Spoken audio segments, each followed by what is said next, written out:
is up? Sexy people, happy new year. Oh, fuck it. You know, it's sick of hearing that. I still write it in emails, Duncan. Like, I know we're on like the middle of January, but I feel don't. like, no, he's just like, no, fuck you. The first day I was back at work on the 5th, it was acceptable to say it. And if you weren't in my proximity on the 5th, fuck you. And that's how Duncan rolls. I feel like I always have to say it because I know if I don't say it, the person that replies will say Happy New Year and I'll feel like an asshole because I didn't say it. No, Dave, they had their opportunity earlier, closer to New Year.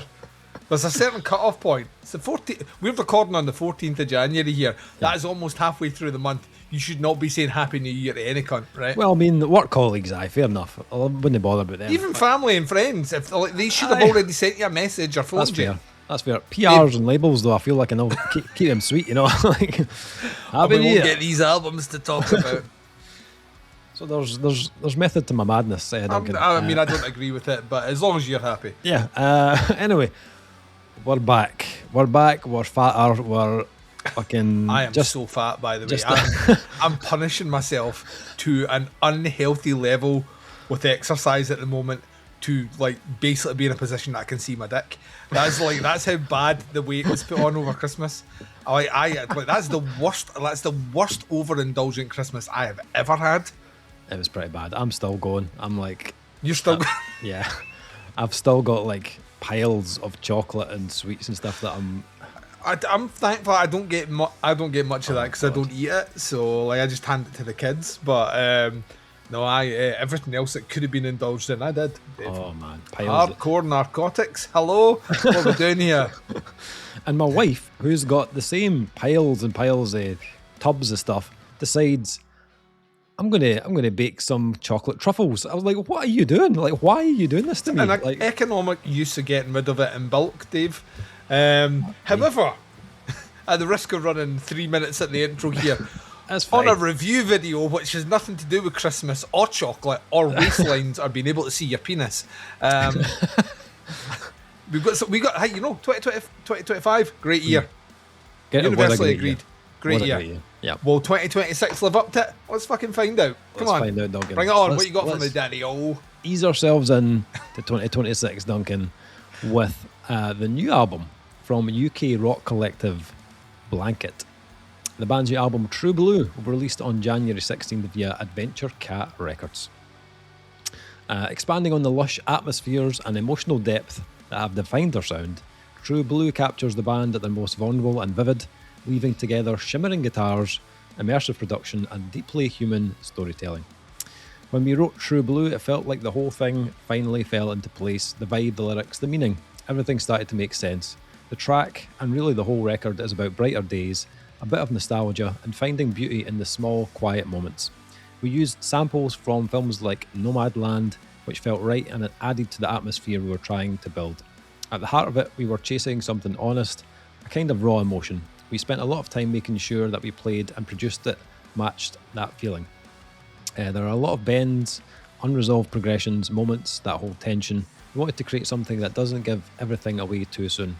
So when the release finally happens, it carries more weight. It's all about that feeling of waiting and then the payoff. With True Blue, Blanket channeled their signature cinematic scope into something intimate yet expansive, a record that feels both deeply personal and universally resonant. Produced alongside longtime collaborator Sam Bloor at Lower Lane Studios, the album invites listeners to lose themselves in its layered textures, emotional pull, and moments of stillness. The album was engineered by Sam Bloor, Lucas Fletcher, and Bobby Pook, mixed by Sam Bloor, and then mastered by Grant Berry. I think they missed a trick by calling this album True Blue. Oh. I mean, I'm here until Thursday. Remember to tip your waitress. That writes itself, Duncan. Blanket. So, firstly, before even getting the Blanket, is there a better season than winter to listen to shoegaze, Duncan? Is there? I don't believe there is. The answer is no. I'm going to be controversial. I'm going to say shoegaze in autumn. No. Yeah, autumn when the leaves are falling, you're scuffing your feet about in them, and you're kind of swinging around with a giant scarf on, drinking a pumpkin spice latte. That's where you want to be. No. I don't want to be sitting with a hot toddy and a warm fire listening to shoegaze. It's too ethereal. You need a blanket, Duncan. You need a blanket. This, I feel like, for me anyway, I feel like this came in at the perfect moment. Scotland has been colder than a witch's tit recently. It has been surprisingly cold. We have had snowfall recently. Yes. Everything's been kind of like icy and frosty. And for me, there's something about that kind of shoegaze character that just like fits that vibe. Like, it's black gaze for me. That black, I need that blackened. That blackened tinge where like I feel like every song is beckoning me to like swim in a fjord. Yeah. Like, yeah. I get what you're saying. There's a gaze in there somewhere. So there is. We'll agree to disagree. I also had the pleasure of seeing this band live last year, supporting Slow Crush and Som. That's fucking right. That's like, I wondered where I'd heard the name, and it's good you spoke about them. That's right. So I'd actually heard the title track from this album. They played it live in Glasgow that night I saw them. So I was like, oh, this is cool. I really dig this track. Was kind of interested to see like how the rest of this album would kind of play out. And kind of, as I said, like kind of fitting with that kind of that wintry feel. Like I feel like this is a pure vibe album. Like this for me was just like a hit play, and I was like, oh, wrap me up in a wee blanket, because it just like it's just. How many references to being wrapped in blankets are we going to have to go through before we get? Because I'm sure you're not the only one that's done it before, and I think if the band's checking this video, they're already like they're starting to get the twitch. You know, I think I've maxed out, Duncan. Yeah, we'll find it. Probably one too many, actually. It's very typical of shoegaze. Like this, it doesn't take any like wild turns or like go too far off the beaten path. But what it does really well. For me, this is like, it has that kind of like nostalgic kind of 90s kind of indie alternative kind of character, and both the guitars and the vocals at times as well. Certain tracks are, heavier than others, but there is quite a bit of a kind of 90s, almost kind of British indie or Britpop kind of character kind of coming through as well. But it doesn't sound like dated. It doesn't sound like they're like imitating the Stone Roses or Mogwai or something like that. This still has like a current edge to it, with a more like modern shoegaze inspiration coming through. We've got that kind of weight of like a Slow Crush or a kind of Oversize. And that's also matched by the production by Sam Bloor and Grant Berry. They've made sure this has still like a bit of force behind it to make these tracks really land. The drums sound huge on this, like big, like thumping drums. The guitars have got that kind of big dose of reverby kind of atmosphere that's injected into them, but it doesn't sound like too thin or like it's lacking in power. Actually, I think it's on the title track. There's a bit where near the start of the track where the guitars kick into like a kind of full distortion, and it like almost kind of hits the red when they kick in. But it's not like in a poorly produced type way. It's just like a little trick that kind of adds this kind of layer of heaviness to it. And they've done a great job, like right across the board. I actually, having listened to all their previous albums, I actually prefer the production on this. In like comparison to the previous album, Ceremonia, I thought the production they've got on this one is spot on. And as an album of songs, I actually think there's more kind of like connective tissue here than say like Modern Escapism, which is great. Like I really enjoy that album. Probably my favorite album before coming into this one, but this one feels more fluid. Like there's a kind of pliable kind of feel to this album.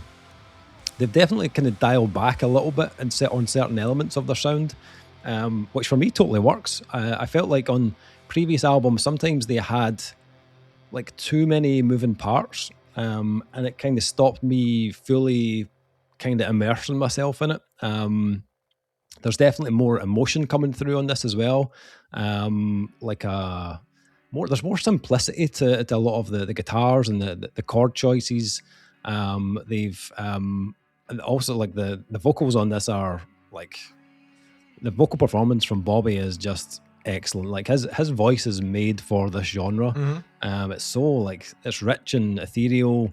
He doesn't overload the tracks with too many vocal lines either. The balance is really well done on this, between the music and the vocals, which I think is key, just to give you more of that kind of immersive feel.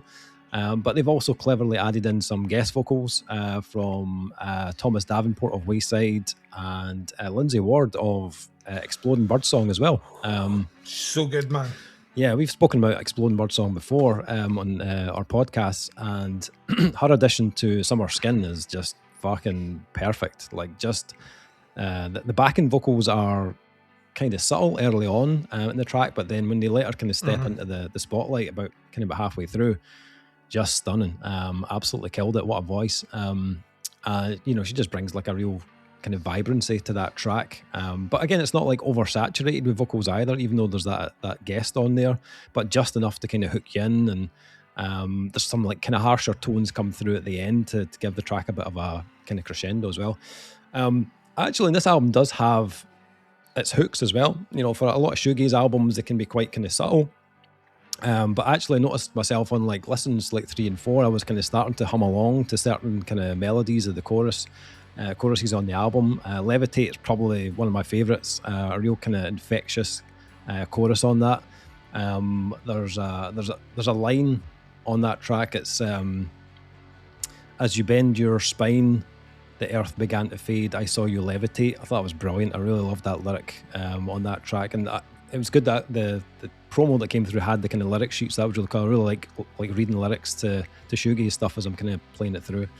Actually, that track reminded me a little bit of Zetra. Actually, there's a kind of cadence in that melody that it almost felt like something they might do as well. I thought it was pretty cool. I kind of enjoyed my time with this one. I've stuck it on quite a bit over the last couple of weeks. And as I said, the kind of colder surroundings have felt very fitting for it. It's also an album that doesn't sound like a repeat of what they've just done before either. Blanket are never a band that really do the same album twice, which is kind of rare for a shoegaze band, because most kind of shoegaze bands tend to stick within a similar kind of blueprint and maybe tweak small things, but I feel like Blanket do go beyond that on each album, just kind of frame things in a different way. And this one really worked for me. I feel like it's got a great flow. The peaks and the valleys on this album are really well timed throughout. And at 30 minutes, like, it's a very, very easy album to kind of spin on repeat. I think it could be my favourite Blanket album to date. I think it's the one I've probably clicked with most so far. I don't know if it was just a timing thing maybe as well, but it's not full of huge surprises, as I said, but the vibe is great. And there's a few kind of like emotional sparks here and there that land really well also. What about yourself? What do you think of True Blue? So, I had not seen Blanket live. I don't actually know if I'd ever heard them, if I'm being honest, which is surprising, because the way we have had to immerse ourselves into the world of shoegaze over the last 5 years of doing this. Are we officially in year 6? I think so. Oh, Jesus Christ. Oh no, don't know, like, I'm Asian in front of everyone. Like the way we've had to kind of acclimate ourselves to just getting down and dirty with it. I would have thought this band, especially because they're from the UK, would have appeared somewhere for me before, and I've obviously just been oblivious to it. I mean, that could be because you've got me reviewing 100+ albums a year. That could be that, Dave, right? Could be. Maybe. Not pointing fingers. Totally pointing fingers. I mean, there's a lot to... I'm going to use a Duncan cliche right at the start here. There is a lot to like about this album, Dave. Happy New Year. Happy New Year. There's a lot to like about it. I do have a couple of comments on the middle to negative on it, if I'm being honest. Okay. Where I think your tact as someone that acquires albums for the sites won't allow you to maybe get as critical as me, Dave. The gloves are coming off. But anyway, I think a lot of what you've said is right. I think in terms of what they've managed to do here, they managed to craft a really... It's interesting they use the word cinematic in their press, because that's kind of what I felt listening to this. It reminds me of and get ready to do another drink. It reminds me of the world of Twin Peaks. Like David Lynch, one day you watch it, one day you'll understand. Like David Lynch, even David Lynch's music has a level of Americana and shoegaze. If you mention 9 Inch Nails on this review, Duncan, we're done. That time that he worked with 9 Inch, I mean, just in general, if you watch Twin Peaks, there is a kind of, especially the new season, he really leaned into getting bands that had a kind of, and there's a reason that ethereal quality to the music fits a story that in itself just feels like it's from another world. So this kind of reminds me of that. Mm-hmm. You know, I listen to it and I go, oh, that could have worked over this scene. Or I could imagine like someone finding Laura Palmer's diary and open it, and then and then Blanket comes in the background and everyone's like, oh, and I mean that as a genuine compliment to someone that is obsessed with Twin Peaks and David Lynch. So like they fit, like they tick a ton of boxes when we were thinking about the kind of shoegazy sound. There's a hefty swath of Deftones in here. You kind of have to have that in there. If you mentioned the 90s, all I could think about was like kind of early 2000s Deftones on the self-titled album, where there's like 3 songs that don't sound like Deftones songs at all, but they're all very shoegazy and ethereal and kind of straddle the path of kind of imagination and dream. Mm-hmm. Blanket just have that as a core sound. That's like I just get a feeling they could churn out those sorts of songs for days. The production, I'm going to talk about the things I liked about the production and then save my comments and the negative to the end. You're right, like overall here, the production is actually really rich and rewarding. The drums are, I'm going to use an old-fashioned term, it's a very handsome drum production. You know what I mean? It doesn't sound like it's really been fucked with 1 second. It sounds like, as in, we maybe had to touch the gain a little bit here, but the snap you get off that snare is what was recorded. The cymbals have loads of room to breathe, plenty of mics above them. Just has like this really full, rich sound. And even the guitars switch in between these kind of almost chorus effect, like dreamy, woozy sequences to bits that have a bit of discordant chug to them without being too chuggy. I love that about their sound. It's rich and rewarding. There's unless my ears deceive me, there's some backup here with either guitar pedals or some synths. That warm sound as well just like raises everything out. So they managed to lock that in. And at 30 minutes, they do a really good job of kind of weaving the transition between songs without songs. I mean, the BPM doesn't really change from track to track, right? It's like if this was one long 30-minute song, that would make sense as well as having them split up. It really doesn't modify itself too much from them. The guest appearances, perfectly placed. They're earlier on in the album, but they're used in an interesting way where when the wayside vocalist comes in, what you get on that track, which I think is 3 or 4, is a more kind of woozy, subdued track.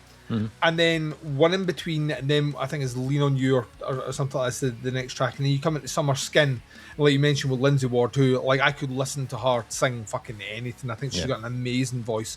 When she comes in, the play off them is really quite interesting until she essentially assumes control of the track. And at that point, it just opens up in a way that really, well, once again, we'll have comments at the end, maybe slightly negative, but when she opens that range with her vocals, I literally was like jaw dropped.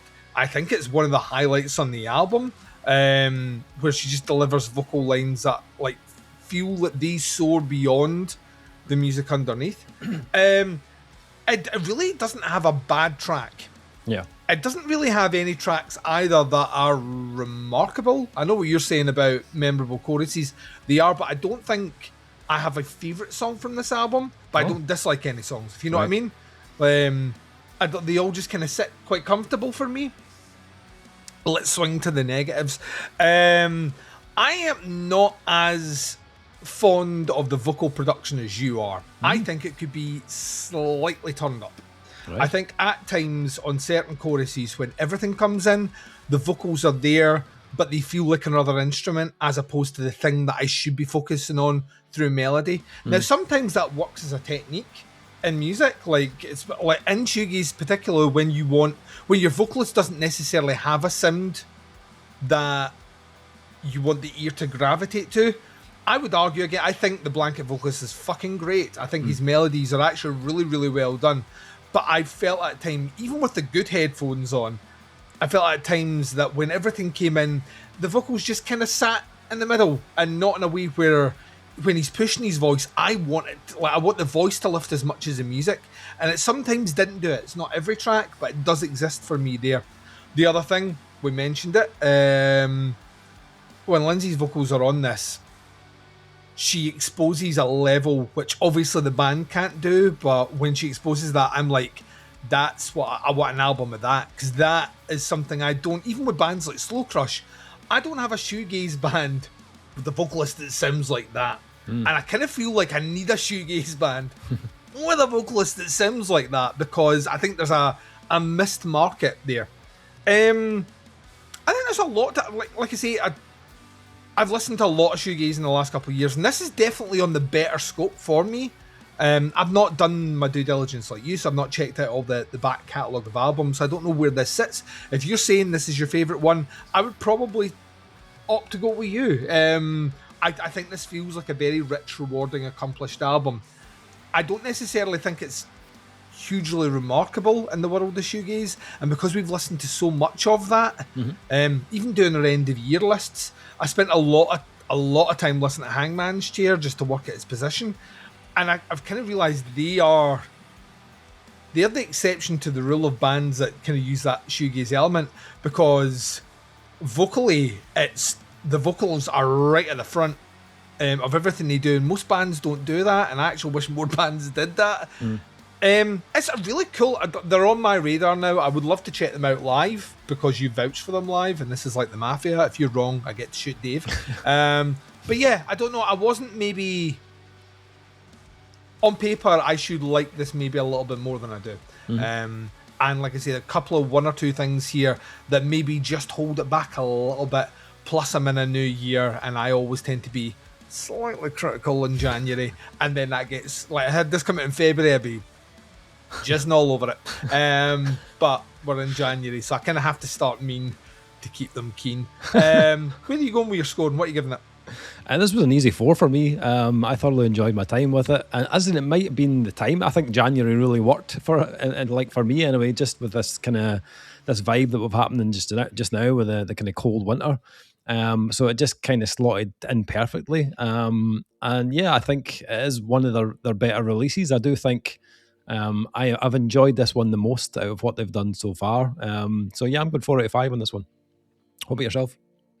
I mean, I'm there with you. I just expected you to go higher from the way you were talking. So that's fine. I don't feel as guilty now. Yeah, right. Like I say, the stuff that knocks it down for me are personal tastes. I don't think the band are doing anything wrong. I love the collab, so I don't often advocate for bands to do more collabs, but they're really good at it, and they managed to work around other voice sounds. So I'd love to see that moving forward, and hopefully check them out live on the road somewhere. Yeah, good live band. So yeah, 4 from me. Nice.